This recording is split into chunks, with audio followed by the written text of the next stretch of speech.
দোলার স্বাদে এসে তো দারুণ মজা হলো সবার সাথে। এখন আমরা বেরিয়ে যাচ্ছি। আর এই যে তোমরা কি বেরোবে না প্রিয়স্মিতা? আমরা সকাল 8টা দিয়ে উঠে বলছি চলো চলো, কারো মনে ঠিক নেই।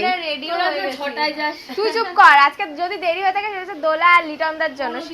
এখন রেডি হচ্ছে, লিটনদা যাবে কি যাবে না। দাদা বলছিল যাবো যাবো যাবো না যাবো না এরকম করে করে করে করে তারপরে আবার শুনছিলাম দোলা দিয়ে যাবে না। এখন দোলাও যাচ্ছে, ভালো লাগছে, সবাই মিলে যাচ্ছি।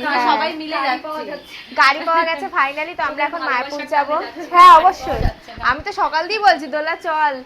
তো আমরা এখন যাব, আর হচ্ছে আমাদের প্ল্যান রয়েছে ওখানেই যাব, তো সেগুলো শেয়ার করব। প্রথমবার আমরা যাচ্ছি, আশা করি খুব মজা হবে। হ্যাঁ, আর মায়াপুরেও যাব, ওখানে মন্দিরে যাব। তুই চুপ কর। তো চলো দেখি। আর লিটনদা কোথায়? ও কাকি, এই যে তুমি বলেছিলে ভিডিওতে আমাকে একটু দেখাবা, এই যে এটা হচ্ছে বৌদির মা, আমাদের অনেক রান্না বান্না করে খাইয়েছে। এই যে কাকিমা আমাদের রান্না বান্না করে খাইয়েছে।